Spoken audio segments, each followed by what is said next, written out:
Diamond necklace നായികമാർക്ക് പ്രാധാന്യം കൂടുതൽ നൽകുന്ന ചിത്രമാണ്. സെക്കൻഡ് ഷോ അങ്ങനെയല്ല, നായകന്റെ ശ്രമങ്ങളാണ് ചിത്രത്തിൽ കൂടുതൽ. അപ്പൊ അതിലൊരു നായികക്ക് പ്രേക്ഷകരിൽ നിന്ന് കാര്യമായിട്ടുള്ള പ്രതികരണങ്ങൾ കിട്ടുകയുണ്ടായോ? ഇല്ല, സെക്കൻഡ് ഷോ എന്ന് വെച്ചാൽ എൻ്റെ ക്യാരക്ടർ ആവശ്യത്തിനായുള്ളൊരു സിറ്റുവേഷൻസ് ഉണ്ട്. അതിൽ ഗീതു വന്നിട്ടുണ്ട്, ചെയ്യേണ്ട കാര്യങ്ങൾ ചെയ്തിട്ട് പോയിട്ടുമുണ്ട്. ഡയമണ്ട് നെക്ലസ് എന്ന് പറയുമ്പോഴത്തേക്കും 3 പെൺപിള്ളേർ ഒരാളുടെ ലൈഫിൽ ഉണ്ടാക്കുന്ന വ്യത്യാസങ്ങളെ പറ്റിയാണ്. അപ്പം എല്ലാവർക്കും സിനിമയിൽ ഈക്വൽ ഇമ്പോർട്ടൻസ് കൊടുത്തിട്ടുണ്ട് സ്റ്റോറി പോകാൻ വേണ്ടി. അപ്പം അതിൻ്റെ ഒരു വ്യത്യാസം എന്തായാലും ഉണ്ട്. 45 ദിവസം 50 ദിവസം എന്നിങ്ങനെ കടന്നു പോകുന്നുണ്ട് ഡയമണ്ട് നെക്ലസ് ഇപ്പോൾ തിയേറ്ററുകളിൽ. വലിയ കാര്യമാണ്. ഇന്നത്തെ കാലത്ത് ഒരു സിനിമ 50 ദിവസമൊക്കെ പിന്നിടുക എന്ന് പറയുന്നത് വലിയ കാര്യമാണ്. ഇതിൻ്റെ ഒരു വിജയാഹ്ലാദം നിങ്ങളിപ്പോൾ എങ്ങനെയാണ് പരസ്പരം കോൺടാക്ട് ചെയ്യാറുണ്ടോ? ഞങ്ങൾ അങ്ങോട്ടും ഇങ്ങോട്ടും സംസാരിക്കാറുണ്ട്. പിന്നെ എല്ലാവരും അവരുടെ ഒരു സെറ്റിൽ ഇങ്ങനെ ബിസി ആയിപ്പോയി. അപ്പം അതുകൊണ്ട് പറ്റുന്നിടത്തോളം മെസ്സേജ് അയക്കും, വിളിക്കും, അങ്ങനെയുള്ളൂ. എനിക്കിപ്പോൾ ഏറ്റവും കൂടുതൽ സന്തോഷം എന്ന് വെച്ചാൽ എൻ്റെ 2 പടങ്ങളും 50 ദിവസം കൂടുതൽ ഓടി. അതുകൊണ്ട് എനിക്ക് എന്തായാലും വലിയൊരു കാര്യം തന്നെയാണ്. അതിൻ്റെ ഭാഗമായിട്ട് പുതിയ അന്വേഷണങ്ങൾ സ്വാഭാവികമായിട്ടും വരും. സിനിമയിൽ നിന്നും പുതിയ പ്രൊജക്ടുകളിലേക്കുള്ള ക്ഷണങ്ങൾ.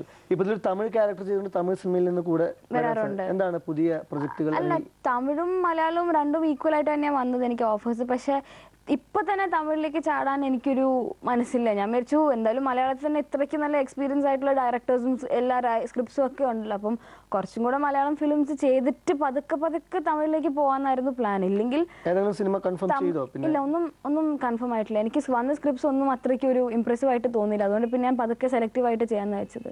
സിനിമയിലേക്ക് ഒരു എൻട്രി കിട്ടിക്കഴിഞ്ഞാൽ പിന്നീട് നായികമാരെ കാണാൻ സാധിക്കുന്ന നായികമാരോ നായകന്മാരോ പ്രോഗ്രാമുകൾ, സ്റ്റേജ് ഷോസ്, ഫോറിൻ ട്രിപ്സ് അല്ലെങ്കിൽ ചാനൽ റിയാലിറ്റി ഷോസിൻ്റെ ഒക്കെ ഭാഗമായിട്ട് വളരെ സജീവമായിട്ട് കാണാം. ഇവിടെ ഒന്നും ഗൗതമിയെ കാര്യമായി കണ്ടില്ല. എന്തുകൊണ്ടാണ്? ഇല്ല, എനിക്കെന്ന് വെച്ചാൽ ഇപ്പൊ തന്നെ ഇങ്ങനത്തെ റിയാലിറ്റി ഷോസിനൊക്കെ പോകുന്നത് എനിക്ക് അങ്ങനത്തെ ഒരു പേഴ്സണലായിട്ട് എനിക്ക് തോന്നില്ല ഞാൻ അത്രയ്ക്കും എന്തെങ്കിലും സംഭവം ആയിട്ടുണ്ടോന്ന് സിനിമയിൽ. അപ്പം പേഴ്സണൽ ഒപ്പീനിയൻ ആണ്. അത് മറ്റവരങ്ങനെ ചെയ്യണ ആവശ്യമൊന്നുമില്ല. എനിക്കൊന്ന് പേഴ്സണലായിട്ട് തോന്നുമ്പോഴത്തേക്കും ഞാൻ ആകപ്പാട് ഇപ്പോൾ 2 സിനിമ ചെയ്തിട്ടുള്ളൂ. അപ്പം അതിൻ്റെ മുമ്പേ ഇങ്ങനത്തെയൊക്കെ ഷോസിന് പോകുമ്പം അവിടെ ജഡ്ജായിട്ട് ഇരിക്കാനൊരു എന്തെങ്കിലും ഒരു ക്വാളിറ്റി വേണ്ടേ നമുക്ക്. അപ്പോൾ അതെനിക്കില്ലെന്നാണ് എനിക്കൊരു ഇത്. അപ്പോൾ അതുകൊണ്ട് കുറച്ചും കൂടെ ഒരു എക്സ്പീരിയൻസ് ആയിട്ട് നമ്മൾ ഇരിക്കുമ്പോഴത്തേക്കും അതിൻ്റെ പ്രത്യേക വില തന്നെയാണ്. അതുകൊണ്ട് ഞാനിപ്പോൾ അതിനൊന്നും പോകാത്തത്. 3 നായികമാരുണ്ടായിരുന്നു ഡയമണ്ട് നെക്ലസിൽ. സമൃദ്ധ അവതരിപ്പിച്ച കഥാപാത്രം വളരെ ടച്ചിങ് ആയിരുന്നു. അനുശ്രീയും ഗൗതമിയും 3 പേരും നന്നായി. ഏത് നടിയുടെ ഭാഗത്തു നിന്നുള്ള പെർഫോമൻസ് ആണ് മറ്റു 2 പേരിൽ, അല്ലെങ്കിൽ ഏതൊക്കെ സീനുകളാണ് കൂടുതൽ ഇമോഷണലായിട്ട് തോന്നിയിട്ടുണ്ടാകുക ആ ചിത്രത്തിൽ? ഇമോഷണലായിട്ട് എനിക്ക് തോന്നുന്നു ഓഡിയൻസ് പോയിന്റ് ഓഫ് വ്യൂ നോക്കുവാണെങ്കിൽ സമൃദ്ധ ഹോസ്പിറ്റലിൽ മരുന്നിന് വേണ്ടി ഫഹദിൻ്റെ അടുത്ത് പറയുന്നൊരു സീനാണ്. അത് എല്ലാവർക്കും ടച്ചിങ് ആയിട്ട് തോന്നിയിട്ടുണ്ടെന്ന് തോന്നുന്നു.